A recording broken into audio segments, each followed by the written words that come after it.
So glad you're here. Thank you so much for giving me a little bit of your time today. Yeah, Um, sorry it took so long, but there we are. yeah, no, it's all good. I have a feeling you and I are gonna need to do a two-part on this, in my opinion. Because I got a lot of questions about the swing arm and everything, and kind of want to start with that, and then get into your life as with glass blowing and everything. So Well, I should have all the answers. cool. Just give me 1 second. I'm just gonna post that we are live. I had a couple people on Instagram just ask to get uh, In get a on the action. notification. It sucks that I can't tie my Twitch to Instagram because I'd love to have them both just play live, but it doesn't work like that. Do one live and one pre-recorded. Oh yeah, that One, might not be so bad. you can play it after, whatever, I guess, anyway, right? Yeah. Learn about. Hot there or what? Yeah. Yeah, it's like 32, 33.5 in the house, alone as it is. Can We you haven't yet. can you hear my fan or my AC at all? No, No, no, it's no, okay. just you. Good, man. Glad to hear it. Glad you got Um, AC anyway. Yeah, it's only like about 20. We had it up to 30 almost. We haven't quite hit 30 yet, so we're like 28, 29. and sorry, like, where are you from again? On Vancouver Island. Oh, okay, yeah. Um, are you Vancouver Island? That's like one step away from Quadra Island, right? You still have to take another Yeah, ferry. there's Vancouver, and Vancouver Island is this huge island, 500 miles long in front of it. Mm-hmm. It's the main island, and then Quadra's a little tiny island. There's a whole pile of tiny islands all around Vancouver Island, and Quadra's one of the small ones, up by Campbell River. Okay. Gibson lives there. Gibson Glassworks is on Quadra. Yeah. I've interviewed a couple of them, which is Cool. cool. So had some fun getting used to it and learning with them. I don't know. I don't know if you are particularly wanting to like dab with me or smoke or anything like that. Um, but I'd love to like do a dab off of this with you at Oh least yeah, here. yeah. I don't And got any, I got a pipe. I got a pipe of weed. I'm smoking on here, so I'm nice, smoking. nice. Do you find you're a very big dabber for like how much you make for tubes and swing arms and stuff? If I have dabs, all I do is dab. I don't smoke at all, except I smoke with my lady a little bit occasionally, socially. But I'm having a puff right now just because I got dabs coming this afternoon. But like I dab mainly all the time. Okay, cool. 99% of the time I dab, and I smoke a little bit just for the hell of it.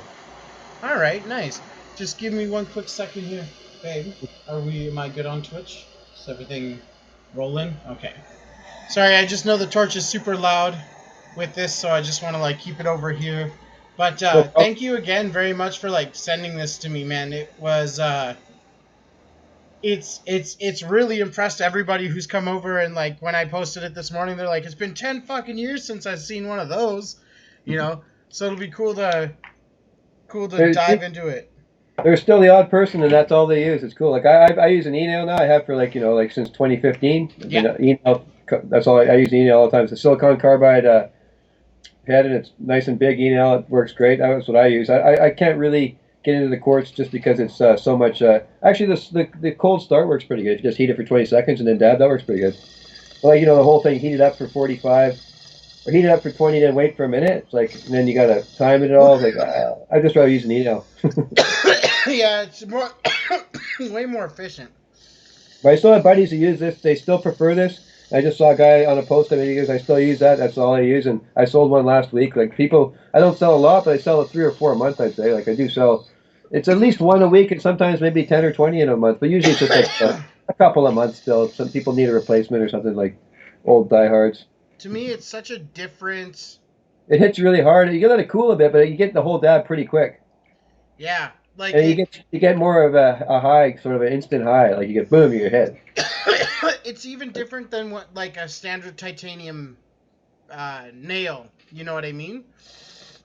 Yeah, I never with a dome nail. I mean, Yeah, yeah. I yeah, think, and it might just be because like there's more surface area on the hole. You know what I mean? So. yeah, for sure, yeah. All right. Well, Yeah, back in the day, I used to make mega pads. They were super huge, so guys could do gram dabs, or you make a giant pad. just give me One super quick second. I No forgot problem. to update one Twitch thing here. Work all the knobs. Sorry? You got to work all the knobs. Yeah. Um, Press all the buttons. get everything working. Well, yeah, I just make beakers because that's what sells. People want beakers, so I'm fucking making tons of beakers, and it's cool. I got good at it. The flower market's really like, Taken off since legalization. yeah, big time. And also, in my opinion, the big beakers and stuff are more people like them now because back in like 2010, you had a big beaker on the table, the cops come in and they took it. Yeah. Now they leave it. They can't take your beaker anymore. So people want a big beaker because they don't get stolen by the cops anymore, right? Yeah, it's really interesting. Um, like I originally started out being a just dab store.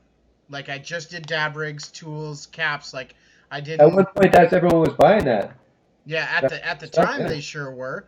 That's trippy.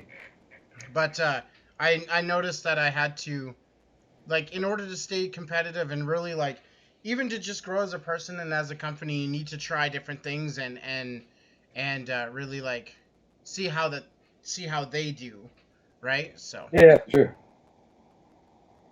Well, when it first came out, there was no one making anything to dab on.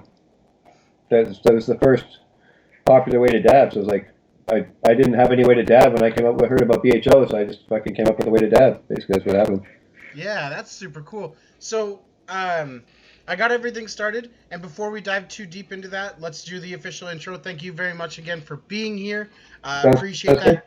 Why don't you Yeah, no introduce problem. yourself and tell us like the beginning of your experience with glass, or did it start with like making these first, or like how did you begin everything?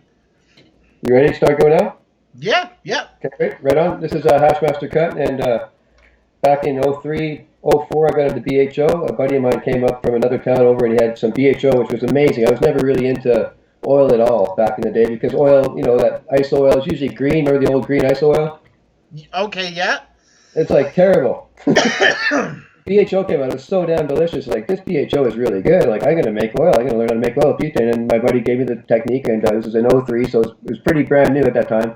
Hmm. And I was like, well, this is awesome. It tastes just like the bud. It's amazing. It's so good. I'm gonna make oil. And if I'm gonna make this stuff, I need to have a way to smoke it. And people do hot knives.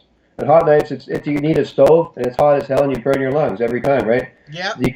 So you need some kind of like a hot knife with a water pipe is what I figured. So my dad and I, my whole family, we'd smoke a little hash pipe, like a little for a pot too. It's like a tiny little pipe about 6 inches tall. Hmm. And at first, I just took a piece of titanium with pliers and I held it above the pipe bowl. And I just sucked really, really hard because all the vapor would rise straight up.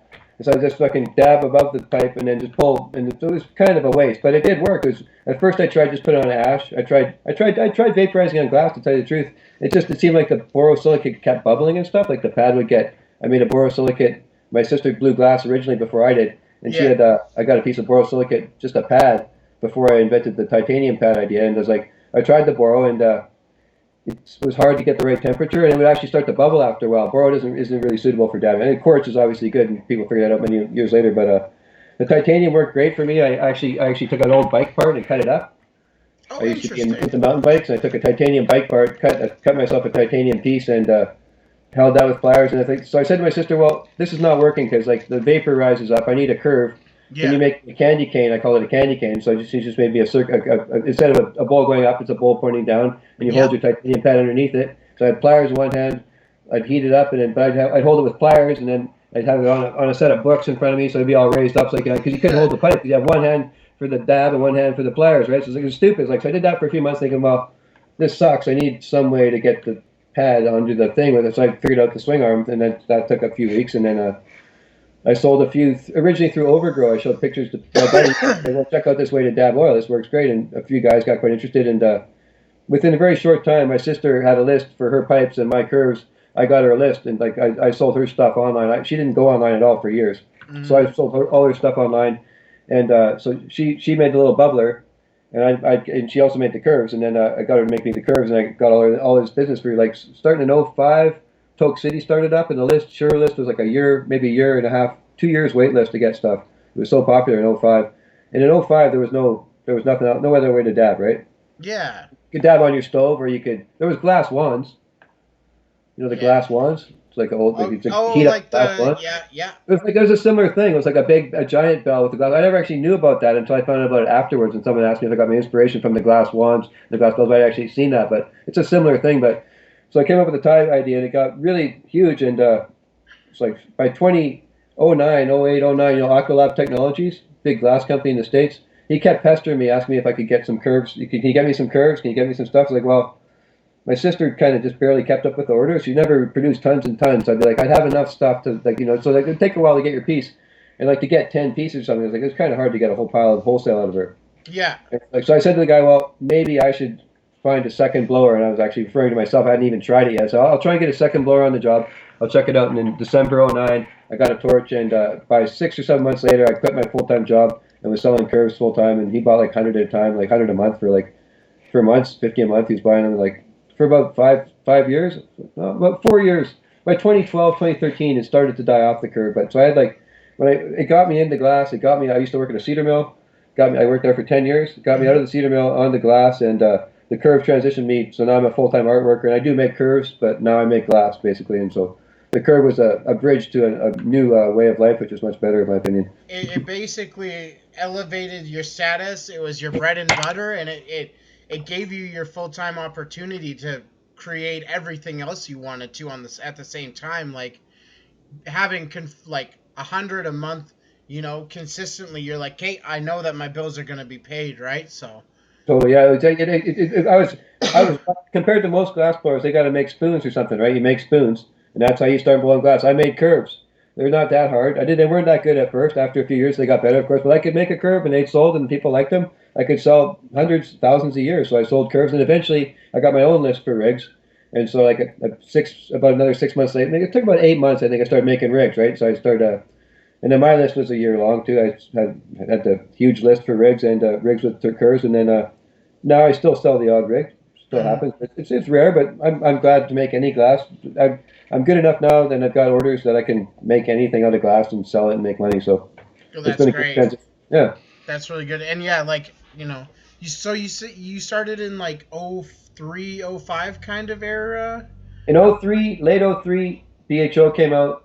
I think I did titanium pad just on pliers in '03. Yeah. I have pictures in early '04 of I think maybe in late '03, but '04 for sure of the pliers and the titanium pad. And by late '04, I had it on the swing arm. Very first, I used some copper. I took Yeah. copper. It was just janky as hell. Just copper swing arm. You sort of bent it up and down.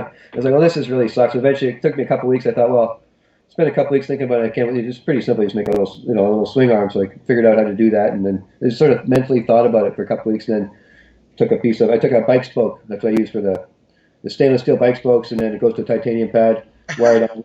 So it's like there's all bike parts originally, and then I started buying sheets of titanium and boxes of bike spokes. That's awesome. So like, how did it feel to see, it evolving from your swing arm into like a titanium nail and then eventually into quartz? Like, Yeah, it was pretty interesting. Like it definitely. I didn't see the evolution coming on as do. Who could really predict it? But the dome and nail was from Toro, right? He actually got the idea for me. He got the idea of titanium for me, and he did the Toro glass from the States. So he came up with the first dome and nail in '09, and wow. he sent me a Toro a bubbler. He sent me a 16-inch pipe or maybe 20-inch pipe as appreciation for idea of titanium. And he gave me one of his original huge slabs of titanium, this giant slab of titanium on a rod, like for his first dome and nails. They're like huge. They're like this giant, like it's so thick, like half an inch wide and 2 inches long. It's ridiculous. Wow. They look. I'll show you a picture sometime. They look hilarious. They're awesome. That's awesome. So it's really cool. Like I have to like really thank you for basically everything that I get that got me to where I am today, because I had smoked weed for like 3 years or whatever, and I was like just always dying, always coughing super hard, and like coughing to the point where like my gag reflex goes off, and I was like, Like I want something different, and then I remember getting my first. I smoked for 20 years every day. Every day I smoked for 20 years, and when I had like a chronic cough.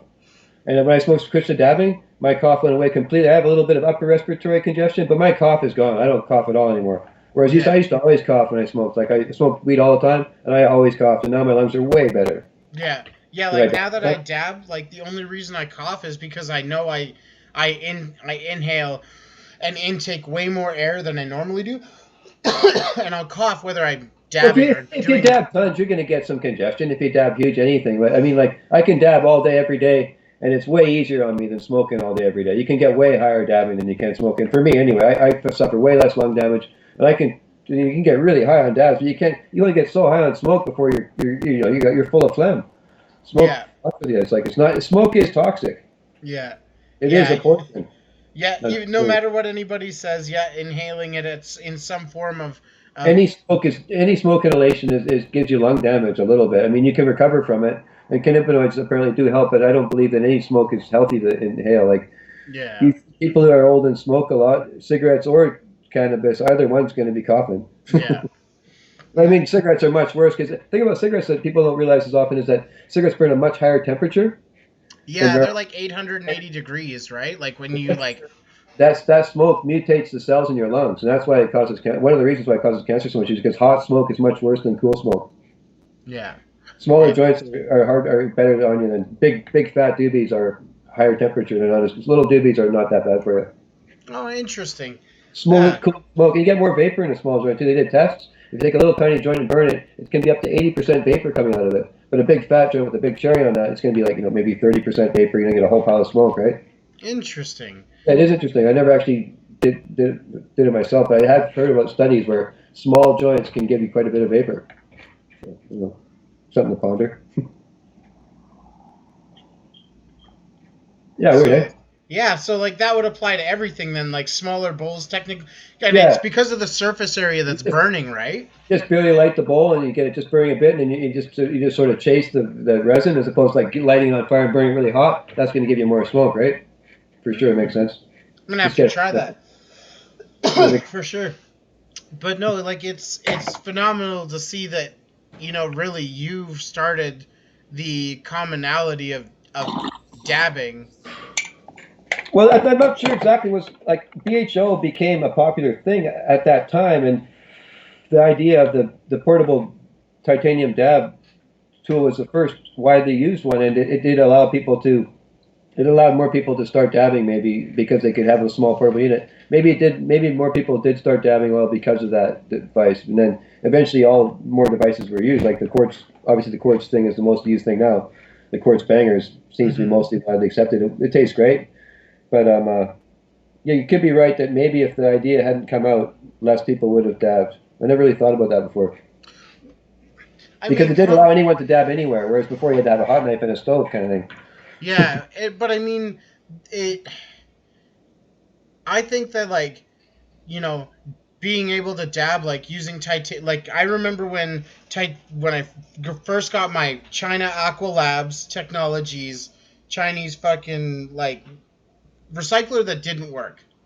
The tubes were not in the right position. The water would just go up and then down and then like you saw nothing. There was no swirl. There was no ooh factor to it.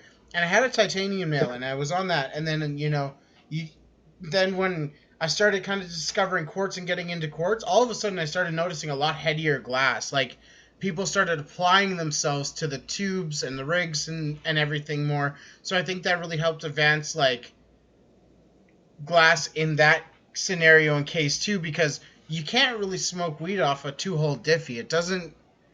It's not, it doesn't work like that. It's not Right. it's not built like that. With weed you want those big airy 52 holes whatever stack stem lines that Right, yeah. people are making, right? So really interesting. I think you really steered a lot in a unique direction and Another it's thing about the original idea that I had, and I still hold true to this day, is that really small rigs give you really good flavor. Like that's the thing that we did have going on. People would ask for extra small rigs, like they wanted them like the tiny, and people who friends of mine still have tiny rigs. They do taste better than the volume of this thing. It's the size of like a tennis ball. It's not. It's the size of a golf ball. The golf ball just tastes so much better. It's bizarre. A little tiny rig with a 2-hole diffuser, you get better flavor out of a tiny rig somehow. It's a bizarre thing, but that's what people learned that over the years, and now it's gone up to bigger again, which is cool, and people are smoking more flower. But tiny rigs do give great flavor. It's interesting that way.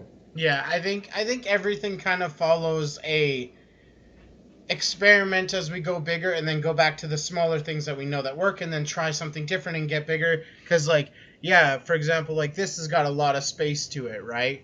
It's pretty small though, but yeah.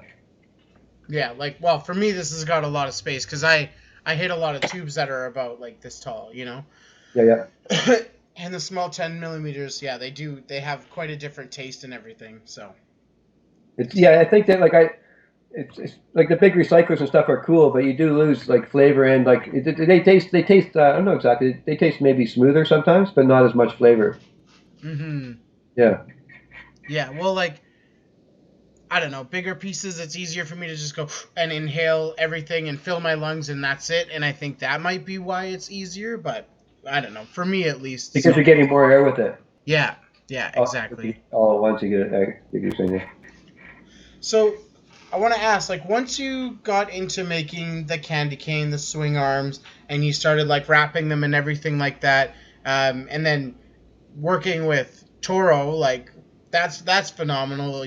Like, to me, that's like game changing, you know, because Toro's didn't actually work together, but we did actually plan to do a collab and never did. well. I'm great with collabs. I mean, now's the year, right? Might as well make it happen. It would be incredible to see, you know. Yeah, he approached me through Instagram one day on a message saying we should collab, and I'm just not. I usually have orders. I have like 5 collabs I haven't done for like 5 years. I don't mind. I have nothing against collabs. It's just like I always feel impressed by the people who pull off collabs all the time because it's hard to just do more than just what you're doing. In my opinion, like I'm full of the time to do what I do is like there's lots of stuff to do. Yeah, and it's good that you keep busy and everything, right? So it's been bizarre actually. Most glass blowers through this epidemic thing have gotten busier than they were before, which I find baffling. Most of them that are working have more long. I have more months of wait than I ever did like last year. Yeah, I'm not too sure really what it is, but it's everyone started focusing on doing what they could online, and despite this pandemic happening, a lot of money floated around, right? Like, I don't know about where you are or anything, but where I live, there was a CERB, an emergency relief benefit check that came out, and it was like $500 a week for everybody, and it's a total of like 16 to 20 weeks or whatever. So similar. Yeah, there's just, to me, there was that spike of cash, that influx of money, and Maybe, yeah. you know, although that was given for relief benefit and to make sure that you're okay here, I think a lot of people. If you don't need the money, well, I'm going to buy a new bong. Yeah, right. And then when that happens, eventually the shops notice that, hey, this guy's selling a lot of individual. Well, we'll pull him on too, and everything like that. So that's the thing, is the shops have actually been the most supportive in the last little while. I've gotten more shop orders for stuff in the last few months than ever. Like they're busy. The shops are busy. Mm-hmm. Yeah, doing what they can. February they were, but at May, June, they've become busy since we reopened in Canada. Yeah, and a lot of people, like, another thing, a lot of people had like FOMO or whatever it's called, like that. They just want to be outside. They just want to, like, you know. So as soon as the country was like, "Okay, we plan on reopening very slowly," everybody, all they heard is, "We plan on reopening. Let's go." Oh, it's all good. Let's go outside and party. Yeah. Going outside and partying is good, but don't go in a big house party and party. That's the problem. Yeah. Or in like the general, you know, there used to be so much upkeep, and in my opinion right now, like, there used to be so much upkeep in essential service businesses and stuff like that, and now that they just have giant plastic shields, they're not keeping up to the standards that they used to have, which is just, it's interesting because we should have had those standards in the first place for cleanliness, right? Right, you know, right. Wiping off machines after each person uses it and things like that. That's just, in my opinion, something that should have been happening.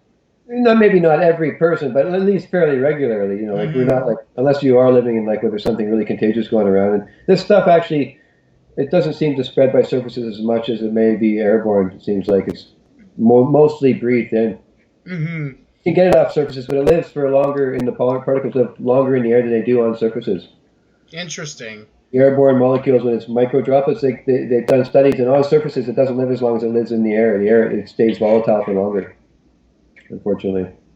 So it's just better make sure everybody has a mask, but But they still don't. if you're in an enclosed space, have a door open on each side, and the air flows through, and you're not having an accumulation of particles. You just need to have the air always flushed out, and if people have the air flushed out, that makes a huge difference. Yeah. For spaces, but most people aren't twigged to that, unfortunately. We'll just have to see how it goes and see how everybody just handles it, right? Because regular is not going to be regular, but as long as everybody keeps busy, I mean, everybody should be happy.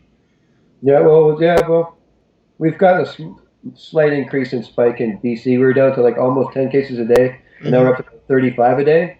So it's 3 times as many cases, but no one's dying, so that's good. Mm-hmm. Yeah, there's hopeful outlook for it, right? So they are better at treating it too. Like when the people do go to the ICU, they know better what to do with people, fortunately, than they did originally. That doesn't mean you're going to live for sure, but and the thing is that it's weird in the fact that people can have you can have damaged lungs and things for months and months after it. Lots of people have they don't die, but they're screwed up for a long time, which is unfortunate. Mm-hmm. That's Lots one of of the lasting effects, yeah. There's a guy a friend of ours in Seattle, and he got really sick in March, and he wasn't sure. He actually tested negative for COVID, but now he still can't talk properly, and his voice is screwed. So he's pretty sure he did get COVID because it's been months, and he's just his voice is screwed. Like he can't talk properly. Like he suffered permanent long-term damage. He most likely did have COVID because that's a symptom of COVID. Is you have these permanent long-term symptoms. But yeah, well, just have best you can.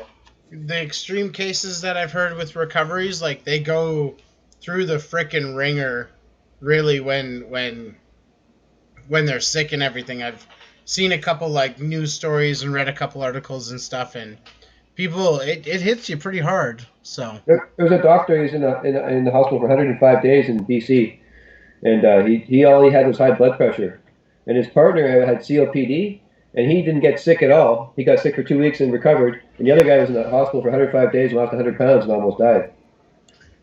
Terrible, sucks. Wow. Yeah, he had to be on dialysis, and he was intubated, and he didn't really remember a lot of it, but he lived. So, but he says, "You guys, it ain't a fucking hoax." No. The story of it. So for everybody who's watching, you just remember to wash your hands, wear a mask, and be safe out there. Don't pass the pipe to the guy you don't know. Yeah, exactly. Yeah, exactly. So, getting back to after making the swing arm and stuff, did you take any classes or anything after that? Did you really, or did you just start exploring making tubes and rigs and things like that, or? Originally, I actually got interested in it a little bit more than before. I blew glass. I went down to Oregon to a show at the DFO. It's called. It's a big glass blowing thing they have in Oregon, and I went down there. I think in '08 and '09, maybe 2010 as well. But it was really pretty amazing because some of the best glass blowers in the world, or the best glass blowers in the States, are there at that Banjo and Eugene and all these amazing guys making amazing glass. And so that was pretty damn inspiring. And to tell you the truth, I picked up my torch. I started at home. I went over to my sister's house for about an hour and watched her, and then I just went home and fucked around and watched YouTube videos. And I never really took any classes or anything. I went to that DFO a couple times and just watched people and studied, and I probably learned a few things at that because it is pretty intense, and there's a whole pile of masters there, so they know what the fuck they're doing. Yeah. You can pick up, just stare all day and ask some questions. They'll talk to you and talk to Bates and Ham. A lot of real masters would tell you stuff, and so cool guys. But so I did a little. Other than that, really, when I couldn't figure out stuff at first, just YouTube videos. YouTube. Okay, I need to do an implosion. I need to do a reticello. YouTube that. Watch it 5-10 times. Maybe watch for a couple of days. Spend a few hours studying. And that's all I did was YouTube videos and just stay at home and basically self-taught. Oh, that's really cool. Just made curves. That was pretty easy to figure out. I asked my sister a little bit about bending. She showed me how to make a curve, and so I just got one lesson I think for the curve, and then fumbled my way through that. And then the rigs. My thing about the rigs, I like to make a recessed joint. Yeah. It's recessed joints, right? I always wanted a recessed joint. I tried to get my sister to make them. She wouldn't. I thought it'd be a cool low profile pipe with a recessed joint. So as soon as I started blowing glass, I wanted to make recessed joints, and basically almost all of my rigs, recessed joint rigs, and then another recessed joint and diffuser in there. And so you just have a curve or a banger will fit on them. So all my little rigs they're banger or curve accessible because the diffuser end, the joint is inside.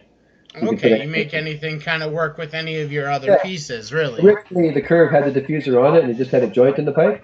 So Mm-hmm. you could take the diffuser out and clean it on the curve. It was all one piece. And now it evolved to being that's like that. Originally, there was a diffuser underneath that. Yeah. And so now it's just like that. So it just goes in the pipe the same way the banger goes. So you can sell the pipe. It can be used for a curve or a banger. Most people use them for bangers now. That's great. Yeah, so interesting. So your first ones were essentially designed for tubes because diffusers you could switch out and kind of Well, clean you and mean the curves, the standalone curves were just for people to use them whatever they wanted. You're right. Yeah, and people would use them in tubes probably. Yeah, like the original standalone ones for Aqualab. Like yeah, those like when I sold hundreds of curves like without the unit. Exactly. They didn't have a diffuser on them, right? They were just like people wanted curves with because the thing is that the wait list for the unit was so long. You just get a curve quicker, they'd be happy to just get the curve and use that because they could stick it on their own piece, and then you wouldn't have to wait for like a year or whatever to get a piece, right? Mm-hmm.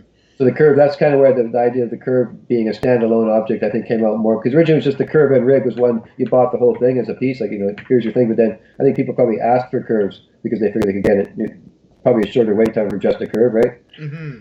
So it's probably people asking for the curves because they knew the wait list was so long for the whole rigs, and then the curve became popular for people just started buying curves if they could too as well. But the wait list was still going on, but you could get a curve from a store at the same time. And other people started making curves. Like there was a Skillet. They had a website. There was a whole pile of people that made curves at one point. There was like copiers. There's like almost every glassblower made a curve at a certain point there. Like in around '05 to '07, like Jay Lee made curves. Everyone made curves. Like it's awesome. Interesting. It's pretty cool to see like a Jay Lee curve and stuff. Actually, someone sent me a Jay Lee curve to wrap. People would send me stuff by other glassblowers to wrap because I was like the best wrapper, right? Okay. I knew how to wrap the stuff. The other guys, they knew how to make glass. They didn't know how to add titanium, so they sent me curves by other people. I got one from Dosa, one from Jay Lee. I didn't get the Carlson one, but Carlson and someone made a curve too. And that little wrap style there, yeah, it's pretty stiff and tight, yeah. Oh, it's amazing, and like it's secure. Like there's no wiggle to any of it or anything like that. I made thousands, so you get Yeah. And did you like always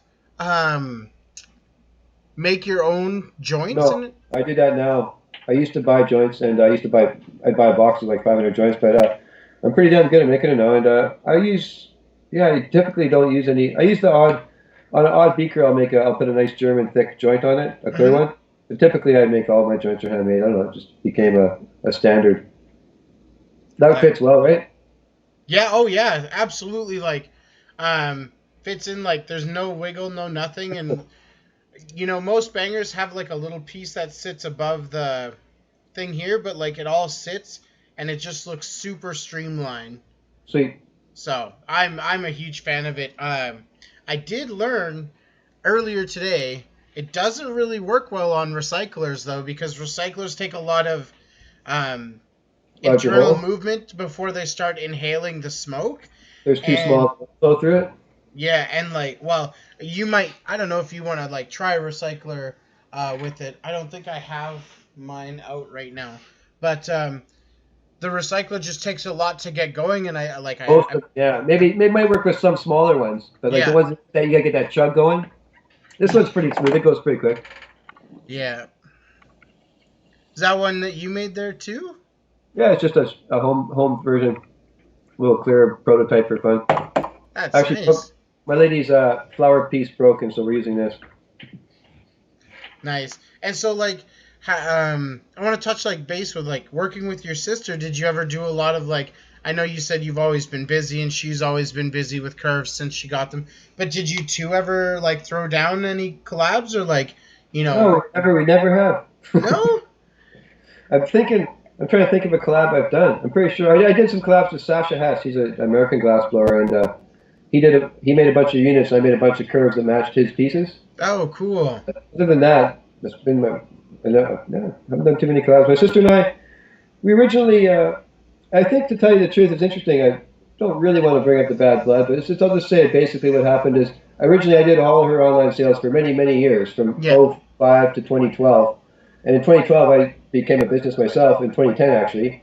And so I became a business with I have to pay taxes, and I was doing her sales still. So I was adding like $15,000, $20,000 of her sales on top of my sales, and it made my tax bracket go up. So in 2012, I said, I can't, you got to do your own online sales from now on because I can't do it anymore. I was like, here's the list. Here you go. And I gave her a huge list of like 100 names. And here you go. Here's the list. And she kind of took offense to the fact that I was going to make glass myself and not sell her stuff. And so maybe that's why we never did a collab. Okay. Yeah, I'm not But like not trying no, to I'm just bring saying any that's bad it's blood. just Like, simple, straight up. I couldn't do all her sales anymore. Like it just, and so I passed her sales on to her, and she didn't really like that, and so we've had a little bit of a falling out. That never, whatever. I don't feel bad about it. I've done what I can. Like I gave her opportunity. I gave her tons of work, and then so like at a certain point, she can do her own sales. It seems natural. well, and like, just from on my side of the fence, like paying a higher tax bracket for just being the online retailer. Middleman, yeah, making like 20, $30 off of her pieces, maybe 30, $40 off of each one. So it's not like it's profitable. Like, so like, but the whole sale was going on my tax, right? Mm-hmm. Like if I got $140 or $200 in the mail, then through my PayPal, that was, so I was paying the tax on her sales. So like I said, well, you got to do your own sales. Like, and she got Yeah. mad. She didn't seem realistic, really, because you shouldn't get mad at me. I was selling her stuff for 7 or 8 years online and gave her Yeah. like a list of limitless orders. But Yeah. whatever, unappreciated. Shit It happens. yeah, exactly. It happens from time to time, and you know, maybe if she like ever sees us, she can be like, okay, cool. Like, well, you know, you did do a lot, and like going being with sales and everything, there comes like the advertising and everything like that. So it's just sometimes there's misrealizations. That's all. Yeah, But I don't know. I think I did the best I could to make it smooth, but some people just like it better if you keep selling their stuff for them. mm, yeah, like I myself am like currently trying to build my own opportunity to blow glass, and thankfully I have a couple friends. I have my buddy Flavortown Glass, Luke from Edmonton or Alberta, sorry. He's got tools for me. He's got glass. Nice. He's got a kiln. Um, so like I really have to look for like some tubing, torches.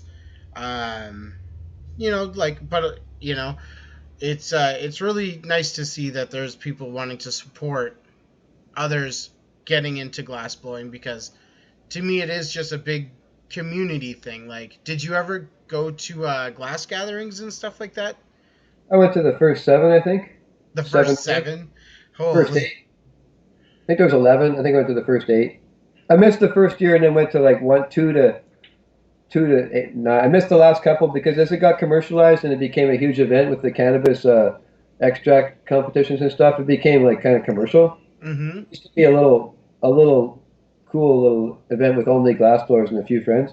And it became like there's a whole pile of tents selling shit and stuff, and like there was like the cannabis extract thing, and it became really cheesy in my opinion. And actually, to tell you the truth, I got ripped off for a really fancy $50, well, it's $40 bottle of beer I bought out of like they had this cooler you could like a bathtub, and I got ripped off, and I didn't go back after that. Like, in fact, there's just low lights ripping off your beer. Like, there's too many jerks coming if that's how big it's going to get. Like, the guy, and actually, a couple of years later, the guy who put it on, he got fed up with how big and how crappy the overblown it got, and he shut it down. And I think this year it's becoming an underground event again.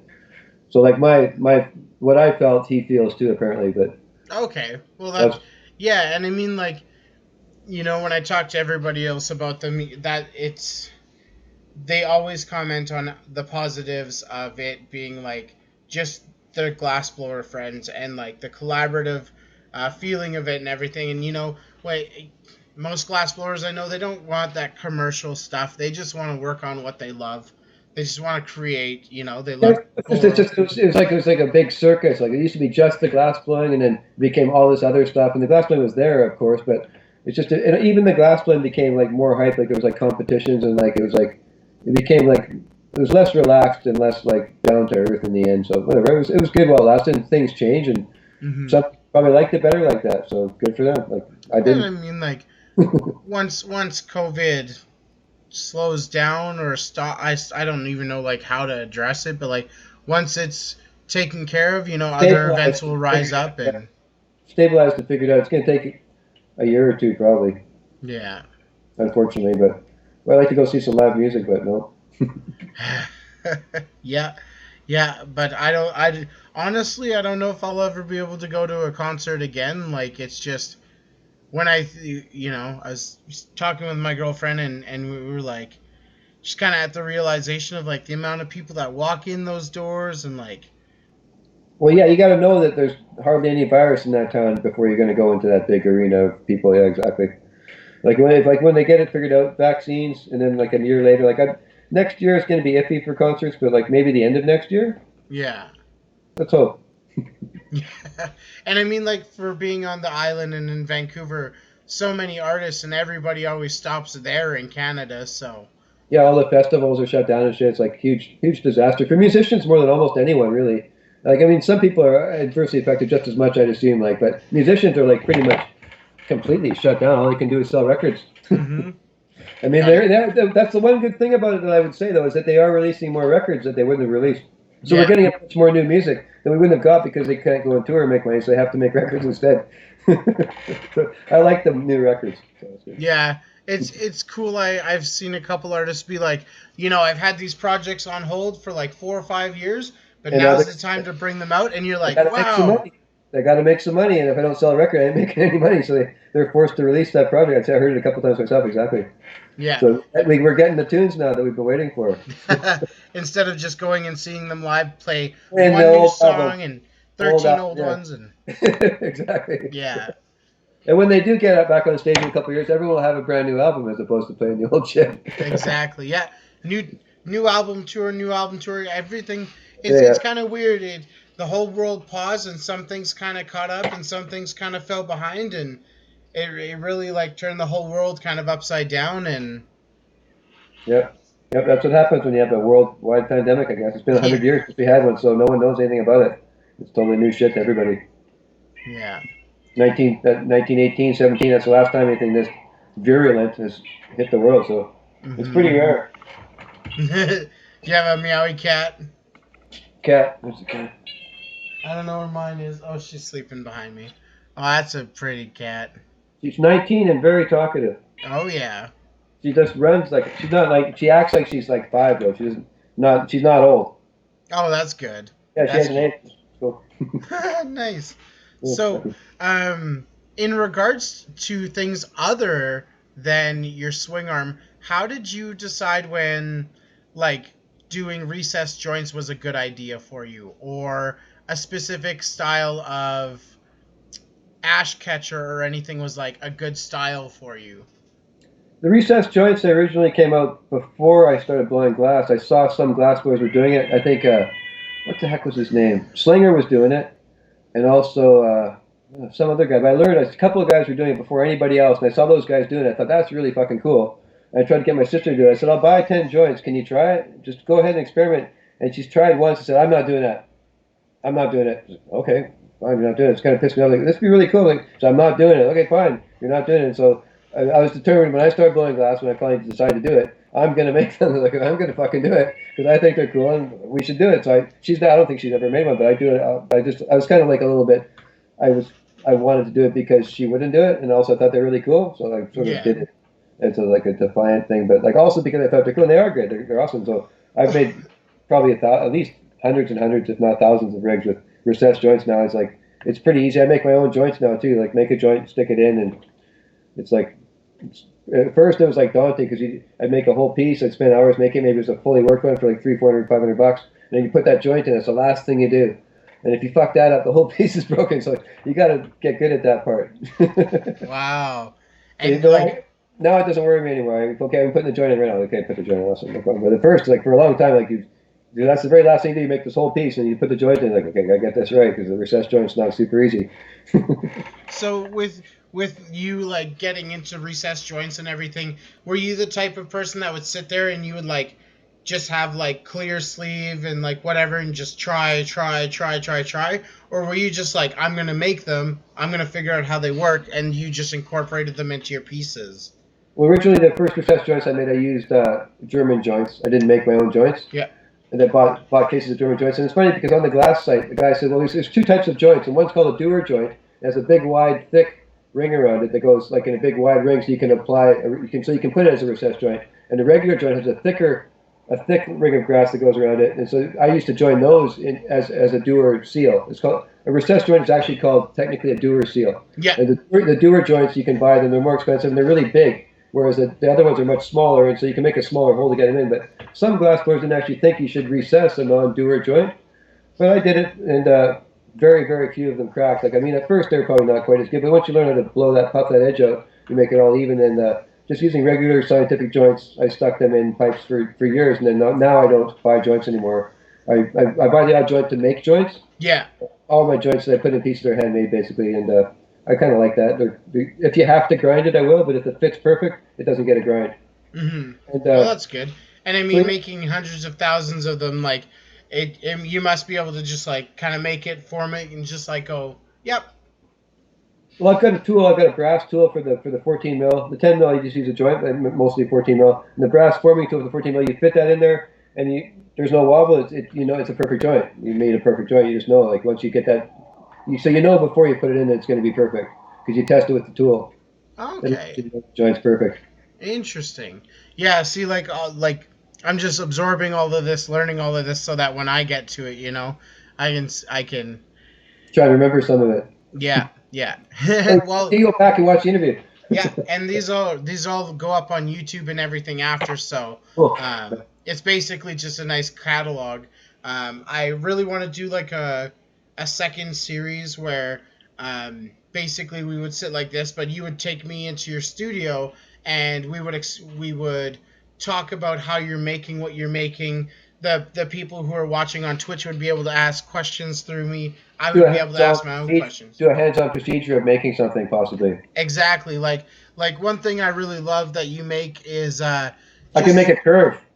Curve. Yeah. See, like how? Yeah, it would be awesome just watching you make a curve, or a curve and one of your like mini rigs here, like this the little ones with the curved mouthpiece and the four little legs, like. Original style. My sister made basically the same thing with the non-recessed joint, and I changed the mouthpiece a little. Like the styles aren't exactly the same, but we have I definitely borrowed the style and changed it to my own, and it's like, well, I gave her the idea of the curve, and it gave her the job with that bubbler, and I thought, well, I can use your bubbler style and put it with my curve and use it for my job too. Does it seem fair? Yeah. Yeah. It should just be a collaboration of ideas, I steal stuff. People steal from me. I steal. I call it stealing. You call it borrowing if you want. You don't like the word stealing, but I'll steal ideas from anywhere and take them to make it. It's nice if you can make it your own. Like when you first steal something, it's basically usually just a straight copy of the other guy's thing. But then after you've done it once, then you can embellish and make it your own. Like so, you see something really cool, add it to your own stuff, and you maybe add that to yours. And then you've made something that's a collaboration of his ideas and yours. That's cool. Yeah. New stuff comes that way, right? Yeah, you basically make what they make so you can understand from their perspective how they made that, and then you can be like, okay, that would apply with this, and then you just add it and create your own thing.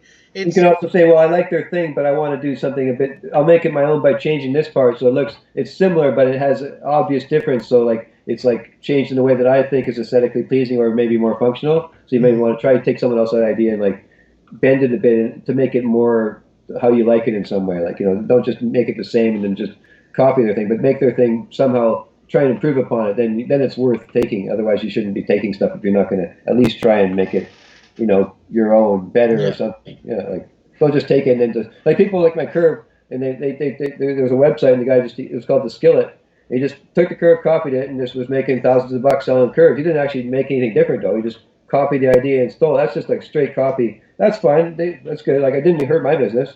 So, but that's not actually making it your own. It's just like. So you can't just copy an idea and make money off it, or you can make you can make it your own and then like use it as a building block towards a different piece that guy doesn't make. Yeah. But, you can't just like take the same idea and rename it to Skillet. That's not, that doesn't work. It's a little cheesy, especially when his buddy came out and says, "Yeah, my buddy, he's taken your idea and he's made $50,000 off of it." He's like ripping me for not. So it kind of pissed me off. I said, "Really? I probably made like $5,000 off my idea at this point." Like. I should probably start to blow glass so I can take advantage of it. Because it was between that and Aqualab asking for curves a few times that got me blowing glass. Basically, like the idea is big enough, and other people are copying it. People this guy made $50,000 off it. Jeez, that's not fair. I should be making $50,000 off it. So I did the next year. That's awesome. So when you're making things like the swings or your flower tubes or whatever, how do you decide on a color palette? How do you decide what kind of goes together? Back in the day, I copied the experts. I would look at American artists that had excellent color patterns, and now there's like Now people just buy tubing. The Colorado Glass Company, people just buy their tube and so they don't even make their own pallets. They have great pallets, it's great, but I've always made my own pallets and I still do to this day. I don't buy anyone's tubing. I'm not going to be trying too proud of it, but I do like that my art is my own art. Like I rather like make my own lines. And originally, I stole ideas from the best guys. I was like, well, if that guy does a nice green and blue fade with black and steel wool around the back, so this guy's pretty much copied shit directly originally. And then eventually, now I've forgotten, and I just make my own patterns based on what I've sometimes fractal patterns I see, and I embellish on old ideas. And actually, the year 2020, this year I've decided to try and make new color patterns. So I've made a whole pile of new color patterns. Like for the last 5 or 6 years, I've had a bunch that are great and really work well.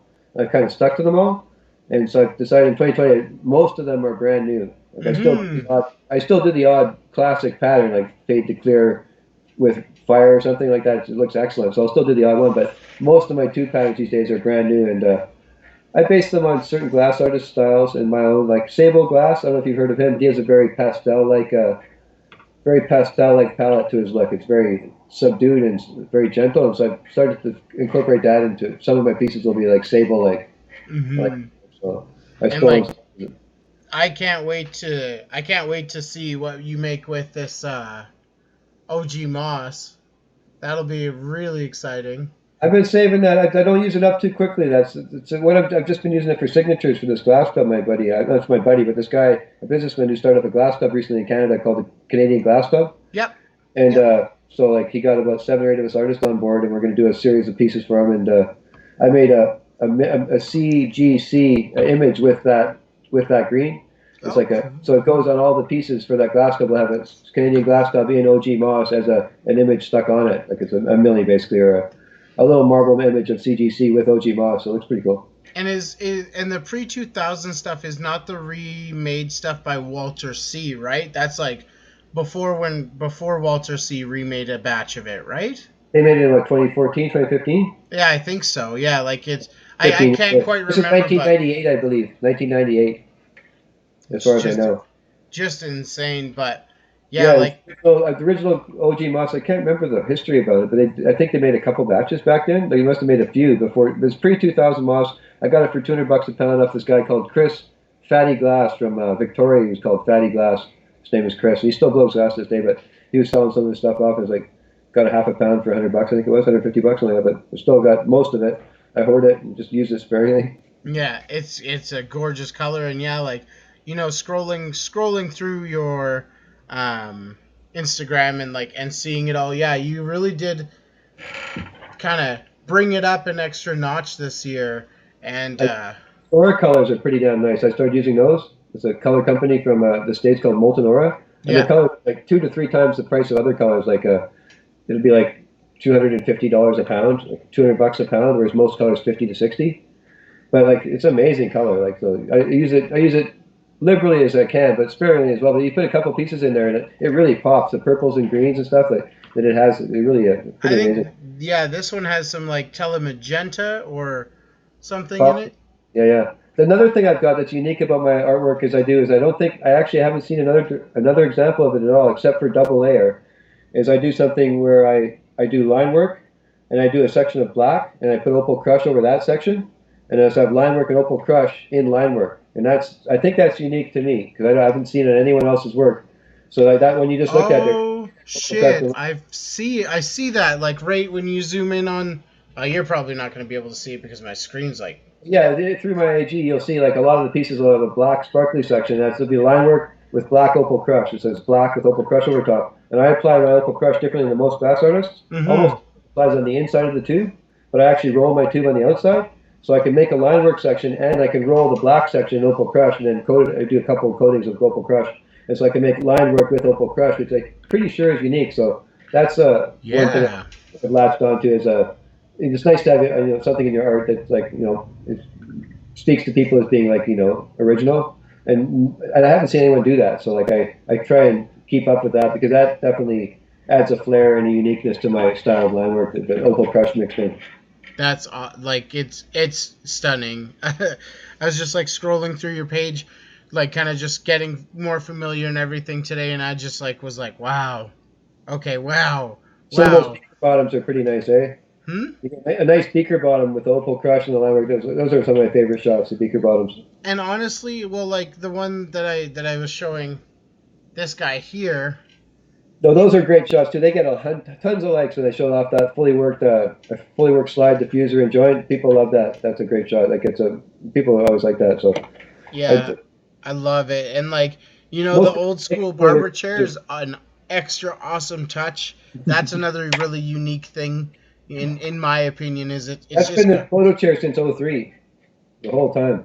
We've used that to photo everything since '04. Like so people are like, what is that chair? I've been looking at that chair for 10 years trying to figure out what that chair is. Like, it's an old barber chair.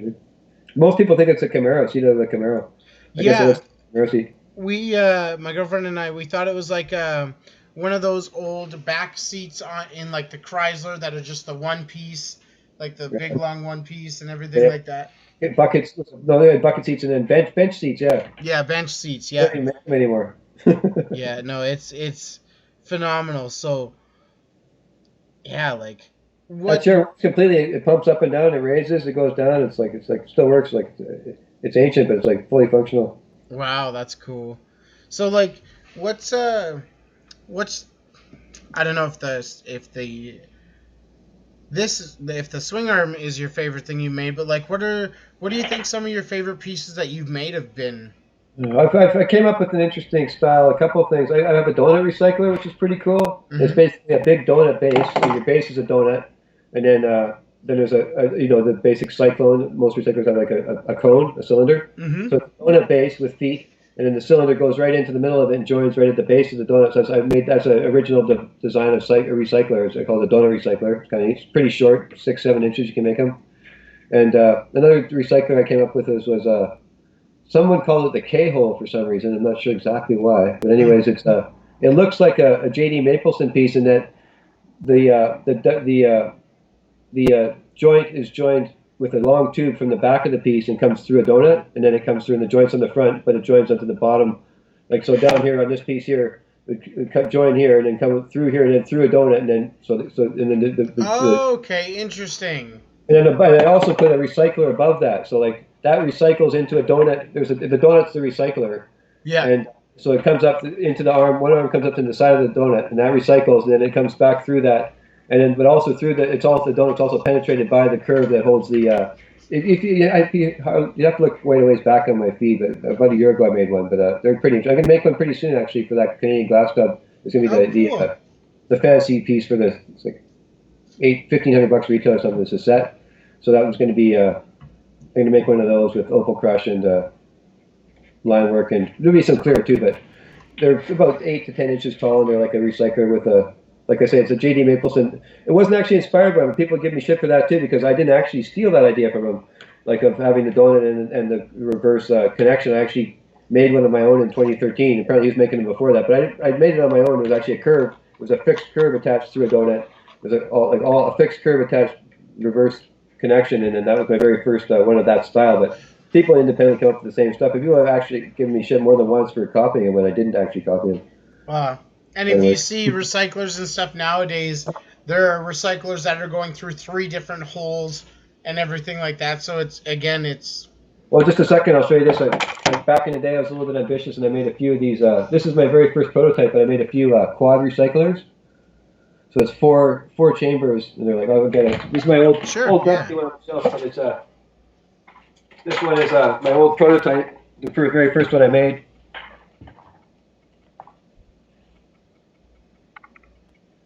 Holy.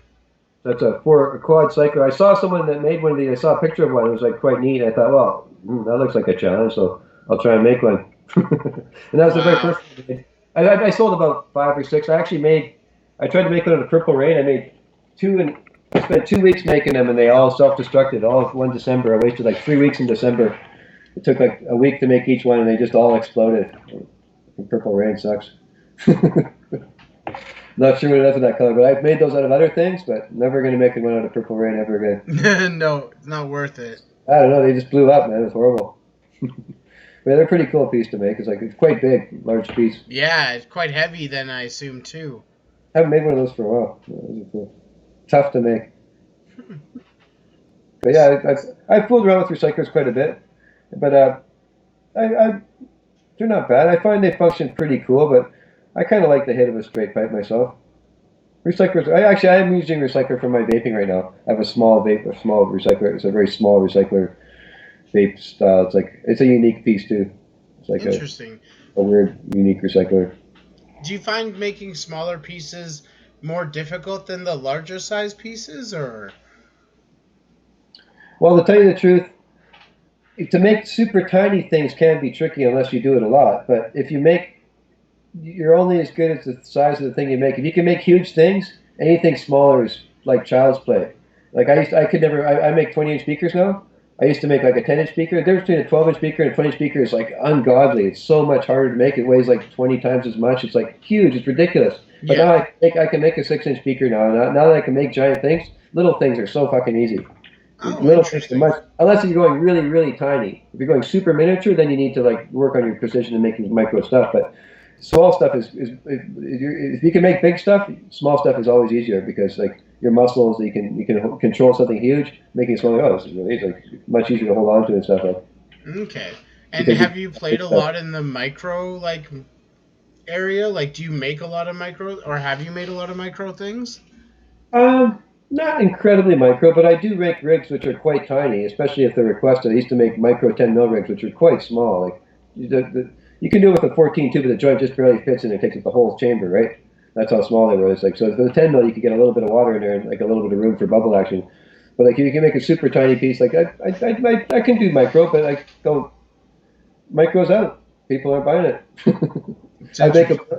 I'd make tiny rigs if everyone wanted them, but like people want 16-inch, 18-inch bongs. Like all the stores are ordering them. Every order I have now is for all the stores are beakers 16 inches or taller and ash catchers. Dry ash catchers have really caught on lately. So the ash catchers at one store, Squisha House, they order all their pieces with an ash catcher, with a mashing ash catcher. So it's kind of cool. So all their beakers have a mashing ash catcher with it. So like if you want that, it can go with it. They don't, you can sell it separately too, but they buy the whole set. Yeah, that's really cool. And I think it's because it allows more accessibility for the or accessorizing, sorry, for the collector. They can have a solve, and then they can buy, and it has this color accent, and then you People have. love matching accessories, but a matching ash catcher, even if it doesn't match, an ash catcher is like they're a good tool. Like if it's a dry one, especially, it doesn't actually affect the flow at all. It's the same as hitting it without it, basically, right? Because there's no extra diffuser. It's Mhm. like basically like sitting. It's almost exactly like hitting the tube without it in it. But it keeps your tube completely clean. So those big tubes to keep those clean is so nice because you clean your ash catcher once a day and your tube never gets dirty. Basically, it's like night Yeah. and day. Getting those big tubes clean is a pain. Use Hmm. tons of iso. It probably saves like hundreds of dollars a year in ISO by buying an ash catcher. And time too, right? Because And time, yeah. scrubbing those tubes aren't easy. No, unless you clean it like very often. I clean when I smoke herb. I clean it every couple of bowls. Really, I like because it keeps the taste really clean. Hmm. Most people will go for days on a bong, right? Like, Yeah, that's cool. but yeah, So, one other question I wanted to ask you, since you've kind of been along for the ride the whole time, through the swing arm, titanium nail, e-nail, quartz, everything like that. What are some of the other things that you've really noticed change since 2005 and things like that in the glass scene? in the glass scene, yeah. Well, it definitely, like I say, I totally believe that. It was interesting. Another thing that we originally inspired. I asked my sister for a couple of oil dishes, Mm-hmm. like whatever year it was, and I showed them on Toke City, and then the oil dish was born. I mean, it's just a dish, it's an ashtray, obviously, but no one made oil dishes. No one, and then people started making oil. It became a thing for a while. It's gone though. No one makes oil dishes anymore. They're gone. They even use those silicone or whatever. But oil dishes was like it was an actual glass thing that we inspired. Lots of artists made it. I remember like all the greats made oil dishes at a certain point. I remember I have one by not Carlson, but by some great American glass artist. Everyone made oil dishes. It's like it became a new like instead of a pendant, you make an oil dish. But that was another accessory. But it's gone now. But the oil dish was cool. And then what were you trying to get to? What was your question again? Just what kind of changes have you really noticed in the glass Yeah, scene? we came up with the oil dish and also the rigs. Like my sister's pieces were really small, and we pushed for smallness because it had a better flavor. And the whole industry became smaller for a while there. Micro became the norm. Like before that, Jake C was making 3 foot tall bombs and stuff, and they became people were still making it, but they became completely when the oil rig came over, it just took over for like from '05 to '09. Everything was just tiny, tiny, tiny. Everyone we inspired everyone to make tiny shit, and everyone made tiny stuff. And now finally, after 2012, 2013, then this is 7 years ago. In the last 5, 6, 7 years, stuff has gotten big again. But we totally made everything micro. I swear. It's funny, Yeah. like because my opinion was that tiny rigs were good flavor, and I think it held true because the people who had the tiny rigs, if they bought a curve and stuck it in their tube, it didn't taste anywhere near as good as the tiny rig. They loved that tiny rig hit. It really became a thing. So like for all types of dabbing, the tiny rig took over, and I think it's not really there anymore. But it definitely was like it influenced the industry for at least 10 years. I'd say it was interesting Yeah. to see that influence of tininess, and now the microness is like people just make microness stuff sort of like just for fun now, as opposed to like the function, right? Like a tiny spoon or a tiny recycler, just because it's cool, right? Not so much that that's the best thing to make, but for a long time, everyone preferred tiny rigs. Like, and then now we're back to big again. I use a medium sized piece. I don't Yeah. use a tiny anymore, but Yeah. I think still. Well, my preference is small, like 2-hole diffie tubes, but you know, I do have like a 9-inch recycler. It's a pretty tall one, so. yeah, this pipe here is like around for flour. I like around a 9 inch piece myself too. I can't smoke a giant bomb myself. No? I get a bit of acid reflux on that.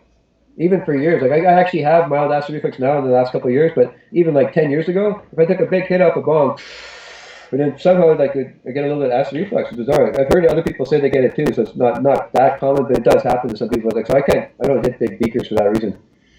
Interesting. I I like wonder. this. I don't really. I think this is pretty close to like the only piece that I could use for flour. I don't know if you've ever seen a piece like this. If you've ever. Do you know I've made a piece like that. the Illadelph transformer? It's this I've one's made kind of pieces this but one not exactly. this one's kind of unique because like this one, it can go from a 14 mil 90 dab rig, and it just switches, and all of a sudden you've got a 14 mil 45 flour piece. Nice. Yeah. So yeah, I Yeah. thought that'd probably be like my ideal piece. I should probably try it. I've never even done really flour off of it. See, I learned so much from these conversations. Whenever people brainstorm and just talk about stuff, everyone picks up something from somebody. I find Yeah, exactly. feel that way. Well, um, and so I just want to ask, like, do you have a home station? Like, you have a torch in like your garage and you blow at home and everything? I've got a 40-foot shop in the backyard. I put a metal roof on it a couple of years ago after having like it got to 3 tarps thick. The roof got so scrappy. It was triple Okay. tarp. And it was like, okay, well, time for a metal roof, and threw a metal roof on there. It was like 20 foot by 20 foot shop space with a torch in there and a good ventilation. And I buy liquid oxygen and Mm-hmm. set up. Oh, Okay. 60 foot walk from here, and I'm blowing glass. Okay.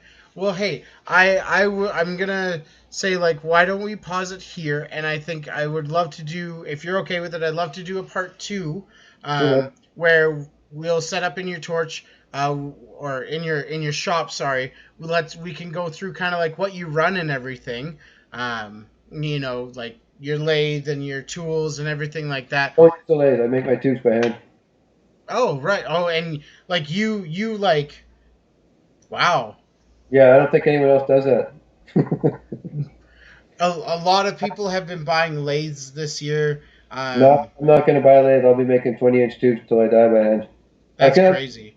Pretty hard to make a 24, but I can do up to 20 inches now quite effectively. At first, it was about 16.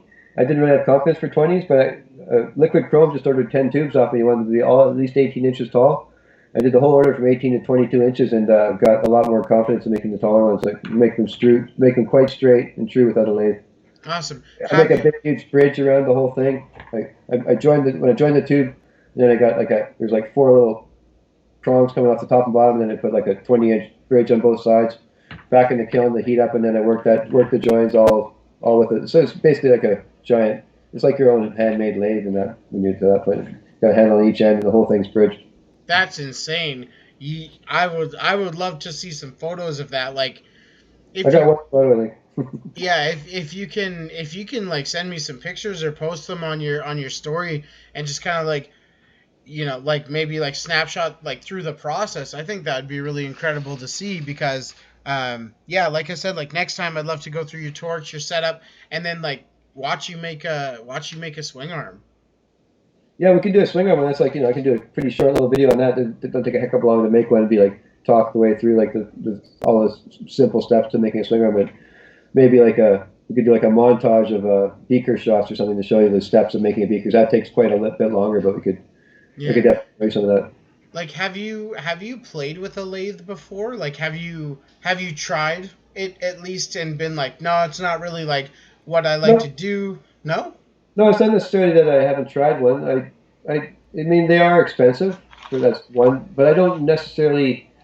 I kind of like the fact that I'm using my own abilities to make it. It's like I love tools, and I think the more tools the better. Yeah. And like some people are anti-tool. I don't want to be anti-tool, but I'm not anti-lathe. But I do like the fact that I have like I do make. Most people don't do it by hand. It's super rare. Everyone thinks you make a 20-inch tube, you get a lathe and make 20-inch tubes. But I decided to I started with 12s. I went to 14s, to 16, 18s. I can make six. I can make them now, but it did Yeah. take a while, at least a couple of years. And it's like I'm not huge my arms, but I do have a lot of endurance because they are fucking heavy as hell. Yeah, I think I get it. There's a feeling there to you just like making it on your own and being able to do it and just Yeah, it's and the fact that like it is like if everyone did that, then it'll be like, well, everyone does that, okay. But like the fact that it's like I'm making these tubes, handmade tubes, hand spun tubes, 6 inches. Like the stores always advertise that particular aspect of it because it is rare. Like they're not 100% straight. They're not quite as accurate and excellent. But people, I find that most people who buy glass, like some people want the scientific, but most people buy glass, they prefer it to look like it's handmade. yeah. Even though you try to make it as good as you can, I'd rather it was perfect. I'd rather it was excellent and with no flaws. Hmm. People like the little bumps. They like the like Redbeard Glass at one time. He puts 20 glasses on a shelf, and the one that's perfect is the one that sells last, and all the funky ones sell first. The ones that he thinks are crappy sell first. It's bizarre. So making stuff by big bongs on a lathe, even though they might not be, I'll find if it leans a bit, I lean that back towards the user. Like I'll find that if I can't get 100% straight, that will lean. You make it so it's leaning the right way. Like so, if it does have a micro lean, it doesn't affect the use. Awesome. So That you yeah, just and like I don't want them tipping sideways, and they have to be like they want to be. Like, you want everything as true as you can. So I'll carefully examine it. If it's not straight, I'll position it based on the mild defects in the hand making process. But they come out pretty darn good. People are happy with them, and the stores keep reordering, so they must be good enough. that's yeah, man. Like I'm always blown away by your work when I see it in my feed, and you know, Thanks. Man. um, I'm very much the same. Like like this piece is scientific, and I appreciate it. I have learned that there are certain brands that you look towards if you want high accuracy, scientific look and feel. But True. I absolutely love the fact that you flowed when you made this. You know what I mean? It was like it's it's I'm not It's being like, yo, your work's not perfect, but like you know what I mean? Like it's at its own angle and everything like that, and I just love Yeah, and when I appreciate make a that. 45 or a 90, or if I'm making it like perfectly straight, or if it's like whatever angles, it's all done by hand, right? So it's all Hmm. by eye. So like you take pride in being able to get it as straight as it's pretty damn straight. It is. Yeah, So it's it not going to be was when it sits on a 90, it's perfect. Yeah, and which colors did you use on this again? Is it Screed and Stardust? I don't know if you'll be able to see. yeah. Let me think about that. I was actually working on an order for someone else. That bell, that's probably yeah, it's probably Green Star. I Yeah, think so. beautiful, man. Yeah, I love Simple, it. effective. But you know what? Like, thank you so much for being here. I'm Thank you. gonna start these part twos in probably October or November, and All right, yeah, I'd love to get a layout of your setup and watch you make one of these. So right on, man. Thanks. It sounds great. yeah, so enjoy the rest of your night. Again, thank you so much for being here. And I'm sure we'll be talking soon. Oh yeah, you take care of yourself. Thanks again, man. Thanks. Have a great night, hey. You too, man. Peace. See ya.